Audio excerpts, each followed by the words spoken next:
So mga tol, nag-leak po ang sparring footage ni current WBO Super Lightweight World Champion at the Ring Champion Shakur Stevenson at former World Champion Keyshawn Davis. Maikli nga lang po ang video na yan, pero makikita mga tol na tinatamaan po ni Keyshawn Davis itong si Shakur Stevenson. At bali-balita na nagkaroon daw ng pagtatalo sa pagitan ni Shakur at Keyshawn dahil hindi daw pinost ang full sparring video. At sinabi pa dyan, dahil sa pagtatalo nila, posible umano maglaban yung dalawa kapag nanalo daw si Keyshawn Davis kay Devin Haney at manalo naman si Shakur Stevenson kay Ryan Garcia. So hindi natin alam mga tol kung totoo yan.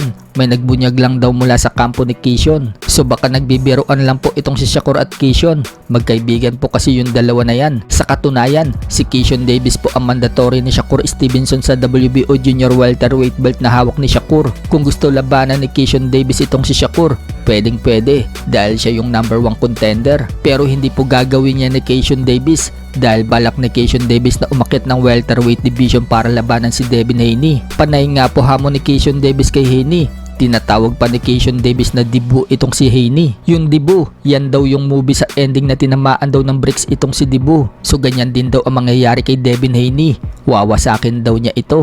Pero mukhang iba po ang ruta ni Devin Haney mga tol. Balak po kasi ni Devin Haney na umakyat ng 154 pounds at labanan itong si Sander Sayas. Hawak po kasi ni Sayas ang WBO at WBA Super Welterweight belts at mukhang umiinit na nga din po ang bangayan sa pagitan ni Haney at Sayas. Nang hamunin po kasi ni Devin Haney si Sander Sayas, sinabi ni Sayas na mag-relax lang muna daw itong si Haney. Focus daw kasi muna siya na kunin ang 3 titulo sa 154 pounds. Kapag hindi daw natuloy ang laban niya dito kay Josh Kelly, sinabihan na daw nito ang tatay ni Devin Haney na papalag daw siya at masaya daw siyang ibalik ang isang talo ni Devin Haney sa professional record nito. Dahil po sa banat ni Sander Sayas, umusok po ang ilong ng tatay ni Devin Haney na si Bill Haney at sinabing pagkain lang daw itong si Sayas sa anak niya. Hindi naman nagpatalo si Sander Sayas at muling pinahiya ang anak ni Bill Haney. Sinabi ni Sayas na clown umano si Devin Haney at iyakin.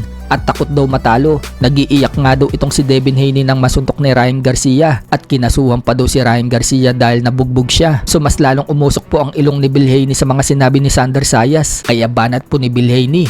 Komedyante daw itong si Sayas. Parang katulad daw nito si Subriel Matias, Teofimo Lopez at Ryan Garcia na mga komedyante. Sa kabilang banda naman mga tol, former world champion Mark Magsayo, nilinaw na kahit na lumipat siya sa Supa Boxing Promotion, si Sean Gibbons pa rin umano ang kanyang advisor. Wika ni Magsayo mga tol, ever since si Sean Gibbons na daw ang kanyang advisor at patuloy umanong si Gibbons pa rin ang magiging advisor niya hanggang sa magretiro daw siya. Sa iba pang balita mga tol, nagbanta po si former 3 Division World Champion General Casimero sa makakalaban niya at sinabi niya maghanda na daw ito. Easy work nga lang din daw ito sa April. So inuumpisahan na nga po ni Casimero ang pag-iinsayo. Ay isang hater naman po ang nagkomento kay Casimero at sinabing training pa lang daw, hinihingal na. Sinagot naman po yan ni Casimero mga tol at sinabing okay lang yan boss, basta hindi luluhod ay sorry.